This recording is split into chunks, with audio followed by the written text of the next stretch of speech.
হরে কৃষ্ণ। তো সচি অঙ্গনের ভক্তবৃন্দগণ, আজকে আমি একটা খুব প্রাসঙ্গিক বিষয়ে বলার চেষ্টা করব। চাণক্য নীতি থেকে অতি পরিচয়ে অবজ্ঞা। তা আমরা এই চাণক্য নীতির যে মূল শ্লোকটা রয়েছে, সংস্কৃত শ্লোক, সেখানে বলা হয়েছে অতি পরিচয়ত অবজ্ঞা ন সন্ততম অভ্যুদয় চলো তস্মাৎ পরিচয়ম কুর্যাৎ বন্ধুষু ন চ বৈরিষু। অর্থাৎ অতিরিক্ত ঘনিষ্ঠতা থেকে অবহেলা জন্মায়, তাই বন্ধু হোক বা শত্রু হোক কারোর সাথে অতিরিক্ত মিশে যাওয়া উচিত নয়। সম্পর্কের মধ্যে মর্যাদা এবং সীমা রাখা বুদ্ধিমানের কাজ। আমরা আমাদের এই যে ব্যবহারিক জীবন বা বাস্তবিক জীবনে অনেক সময় আমরা দেখি যে যে একজনের সাথে অতিরিক্ত ঘনিষ্ঠতা বা পরিচয়, সেটা পরবর্তীতে অবহেলায় জন্মায়। তাই বন্ধু হোক বা শত্রু হোক, আমরা দেখেছি কারোর সাথে অতিরিক্ত মিশে যাওয়া উচিত নয়। সম্পর্কের মধ্যে মর্যাদা ও সীমা রাখা বুদ্ধিমানের কাজ। কারণ এটি আমাদের অনেক সময় অন্তরায় হয়ে দাঁড়ায় যে একজনের সাথে অতি ঘনিষ্ঠতা, অতি পরিচয়, পরবর্তীতে তার সাথে আমাদের সম্পর্ক খারাপ হয়ে যায়। তো এইটা আমরা দেখেছি যে এই নীতি যে কথা রয়েছে, অতি পরিচয়ের অবজ্ঞা, চাণক্য নীতির, সেখানে বলা হচ্ছে যে আমরা অনেক সময় দেখি যে যারে খুব কাছ থেকে দেখি, যিনি খুব সামনাসামনি রয়েছে, আমাদের নিয়মিত দেখা সাক্ষাৎ হয়, অতিরিক্ত পরিচয় হয়ে যায় আমাদের সাথে, ওঠা বসা, মেলামেশা, চলাফেরা। এরকম মধ্যে দেখা যায় যে তার মধ্যে যে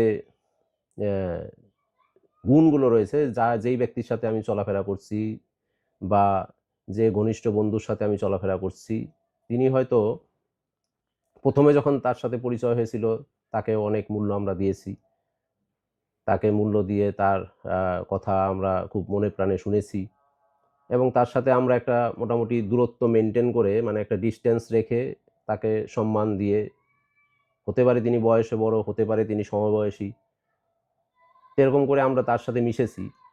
তখন তার সাথে আমাদের যে সম্পর্কটা ছিল, একটা সেই সম্পর্কটার মধ্যে একটা সম্মান বোধ ছিল। কিন্তু যখন ধীরে ধীরে তার সাথে নিয়মিত ওঠা বসা হয় এবং ঘনিষ্ঠতা বেড়ে যায়, তখন দেখা গেছে যে আগের যে গুরুত্বটা আমার কাছে তার ব্যাপারে ছিল, বা তার জন্য আমাদের বিষয়ে যে বা আমাদের মধ্যে যে গুরুত্ব ছিল, সেই গুরুত্বটা ধীরে ধীরে কমতে থাকে। অর্থাৎ মনে হচ্ছে যে যে সেই একই গুণী ব্যক্তি, কিন্তু তার গুণ যেন ধীরে ধীরে আমার কাছে কমে যাচ্ছে। তাই শ্রদ্ধার জায়গা তখনই থাকে যখন আমরা দেখি যে তার মধ্যে কিছু নতুনত্ব প্রতিদিন আমরা পাই। কিন্তু যখন আমরা ধীরে ধীরে মিশতে থাকি, তখন মনে হচ্ছে যে তার মধ্যে আর কোনো আমাদের নতুনত্ব নেই, সে একই জিনিস তার মধ্যে পাই। হয়তো যেটা আগে ছিল আমাদের কাছে খুব মূল্যবান, আকর্ষণীয়, সেটা এখন তার কাছে আর আমাদের কাছে সেটা আকর্ষণীয় মনে হয় না। তাই চাণক্য বলছেন যে এটাই হলো অতি পরিচয়ের অবজ্ঞা। অতিরিক্ত পরিচয়ের কারণে, অতিরিক্ত মেলামেশার কারণে, ঘনিষ্ঠতার কারণে আমাদের মধ্যে এই জিনিসটা বৃদ্ধি পায়। তা মানুষ সাধারণত এমন একটা জিনিস যে অনেক সময় বলে যে দূরের জিনিসকে বেশি সম্মান করে, আর যখন নাকি কাছে থাকলে তার মাহাত্ম্য ভুলে যায়। দূরে যিনি দূরে ছিলেন, দূরের জিনিসটা তার কাছে অতি সম্মানীয় এবং অতি আদরণীয় মনে হয়। আবার যখন নাকি তিনি বেশি মিশে যায়, বেশি কাছে থাকে, তখন তার মাহাত্ম্য, তার গুণ তার কাছে অবহেলিত হয়। তাই মনস্তাত্ত্বিক দিকও রয়েছে এই বিষয়টার। চাণক্য নীতির এই বিষয়টা অনেক মনস্তাত্ত্বিক বিষয় রয়েছে। সেই মনস্তাত্ত্বিক বিষয় আমরা দেখি যে মানুষের মন, তো আমাদের মনের মধ্যেই এইটা ঘুরপাক খায়। অনেক সময় দেখি যে যা আমাদের কাছে সহজলভ্য, খুব চিপ হয়ে যায় আমাদের কাছে, সেটা দেখা যায় যে তাকে সেটা খুব সস্তা মনে করি আমরা। আর যা সবসময় সামনে থাকে, তাকে আমরা স্বাভাবিকভাবে গুরুত্ব দেই না, যে এটা তো স্বাভাবিক, মানে এটা তো আমার সামনেই রয়েছে, এটা এমন কি গুরুত্ব রয়েছে। অথচ কিছুদিন আগেই এই বিষয়টা বা এই মানুষটা বা তার স্বভাব, তার মেলামেশা আমার কাছে খুব আকর্ষণীয় এবং আন্তরিক মনে হতো, এখন যেন কেন মনে হয় না। এই কারণে অনেক সময় আমরা দেখি যে পরিবারের যে গুরুজন যারা থাকে, তাদের অনেক সময় আমরা মানি না। কাছের মানুষ থেকে যে উপদেশ আমরা পাই, সেটা রক্ষা করে চলি না, সেটাকে অনেক সময় হালকাভাবে দেখি। আর নতুন কাউকে বেশি গুরুত্ব দিই। তখন আমরা কম্পেয়ার করতে থাকি যে যেই পুরনো মানুষটা আমার সামনে ছিল, যেই পুরনো মানুষটা আমাকে খুব আগে ইমপ্রেসড করতো, তিনি যেন এখন আমার কাছে গুরুত্ব হারিয়ে ফেলছে, তার জায়গায় আমরা নতুন কাউকে বসাতে চাই। হ্যাঁ, তাই পুরনোকে তখন অবহেলা করি।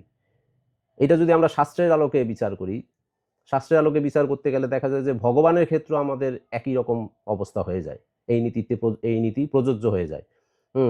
যেমন আমাদের ভাগবতমে বলা হয়েছে, ভাগবতমে ৭ম অধ্যায়ে ২৫ নম্বর, ৭ম স্কন্ধে ২৫ নম্বর অধ্যায়ে ২৬ শ্লোকে বলা হচ্ছে, যস্য সাক্ষাৎ ভগবতী জ্ঞানদীপ প্রপদ্যে গুরু মত্তা সন্ধি শ্রুত তস্য সর্বম কুঞ্জর শৌচবৎ। মানে যে যে শ্রী গুরুদেবকে সাক্ষাৎ ভগবান বলে মনে করা উচিত, কারণ তিনি দিব্য জ্ঞান স্বরূপ, দীপের আলো তিনি প্রদান করেন। তাই যে ব্যক্তি শ্রী গুরুদেবকে একজন সাধারণ মানুষ বলে মনে করে দুর্বুদ্ধি পোষণ করে, তার সর্বনাশ হয়। তার আধ্যাত্মিক উপলব্ধি, বৈদিক শাস্ত্র অধ্যয়ন এবং জ্ঞান হস্তিসানের মতো ব্যর্থ হয়। তার মানে হলো যে মূল ভাবার্থ হলো এই শ্লোকের যে যারা জীবনের বা জীবের অন্তরে ঈশ্বরের ঈশ্বরের উপস্থিতি উপলব্ধি করে না, তারা মন্দিরে পূজা করলো, খুব আড়ম্বর সহকারে পূজা করলো, তার পূজা সেইটা কার্যকর হয় না, কারণ তিনি তো মনের মধ্যে সেই ব্যক্তির জন্য ঈশ্বরের উপস্থিতি উনি লক্ষ্য করছেন না, বা ঈশ্বরের উপস্থিতি উনি মনে করছেন না। চৈতন্য মহাপ্রভুর লীলায় আমরা এটা দেখেছি যে চৈতন্য মহাপ্রভু যখন নবদ্বীপে লীলা করেছেন, তখন সাধারণ মানুষ তাকে নিমাই পণ্ডিত বলে ডেকেছেন, যে এ আর এমন কি, শাস্ত্রে হয়তো তিনি খুব বিজ্ঞ, খুব মেধাবী, এরকম মনে করেছেন। আবার দেখা গেছে যে এই নিমাই পণ্ডিতকে দূর দূরান্ত থেকে মানুষ এসেছেন তাকে দেখার জন্য, কাছের মানুষ তাকে চিনতে পারেনি, আর অপরদিকে দূর থেকে আসা মানুষ কাঁদতে কাঁদতে মহাপ্রভুর দর্শন করেছেন, তারা মহিমা বুঝেছেন। তাতে বোঝা যাচ্ছে যে কাছে থাকলে ভগবানকেও আমরা অনেক সময় অবজ্ঞা করি, গুরুদেবকে অবজ্ঞা করি। গুরুদেবের মহিমা উপস্থিতি, যখন গুরুদেব খুব দূরে থাকে, গুরুদেব দীর্ঘদিন পর পর আমাদের দর্শন দেন, তখন খুব আকর্ষণীয় মনে হয়। আবার যখন আপনি প্রতিনিয়ত গুরুদেবের দর্শন পাবেন, মনে হয় যেন যে আগের মতো সেই গুরুত্বটা নেবে, আগের মতো আমি কি আকর্ষণ ফিল করছি না। কিন্তু এটা তো হওয়া উচিত নয়, এটা কাম্য নয়, তখনই অপরাধ হয়ে যায়। এটাই শাস্ত্রের ব্যাখ্যা, যে আমরা দেখি যে যদি এই যে আপনার পঞ্চপাণ্ডবের দিকে আপনারা যদি ধরেন, পঞ্চপাণ্ডবের সাথে ভগবান শ্রীকৃষ্ণ সবসময় ছিলেন, কিন্তু কখনো কি পঞ্চপাণ্ডবের 5 ভাই বা দ্রৌপদী, মাতা কুন্তী ভগবান শ্রীকৃষ্ণকে অবজ্ঞা করেছেন, তাকে সাধারণ মনে করেছেন? ভক্তদের নীতি হওয়া উচিত সেই রকম, যে যিনি নাকি বিজ্ঞ, বা যিনি নাকি আমার চাইতে সুপিরিয়র, বা যিনি নাকি আমার চাইতে আধ্যাত্মিক বা পারমার্থিক জ্ঞানে পারদর্শী, তিনি অতি কাছে থাকলেও তার গুরুত্ব যেন আমরা কোনো সময় না হারাই, তাকে যেন আমরা অবজ্ঞা না করি। তার ক্ষেত্রে যদি চাণক্য নীতি, এই নীতি প্রযোজ্য হয়, তবে তাকে বলা হচ্ছে যে ভক্তি জীবনের জন্য তার সর্বনাশ হয়ে যায়। তাই আমরা দেখি যে গুরুদেবকে যদি আমরা সাধারণ মানুষ মনে করি, সেটা মারাত্মক অপরাধ হয়ে যায়। যে শিষ্য গুরুর সঙ্গে বেশি পরিচয়ের কারণে তার কথা হালকাভাবে নেয়, তাকে গুরুত্ব না দেয়, তার দোষ খোঁজে, আদেশ অবজ্ঞা করে, বলছে যে ধীরে ধীরে সে ভক্তি পথ থেকে পতিত হয়ে যায়, তার জন্য ভক্তি থাকে না। তাই ভক্তি জীবনে এই নীতি শিক্ষা কি, হোয়াট ইজ ডুজ আর ডোন্ট, কি আমাদের করা উচিত বা কি করা উচিত নয়, এইটা যদি আমরা ফলো করি, বলা হচ্ছে যে যদি পরিচয় যত বাড়ুক না কেন, শ্রদ্ধা যেন আমার না কমে।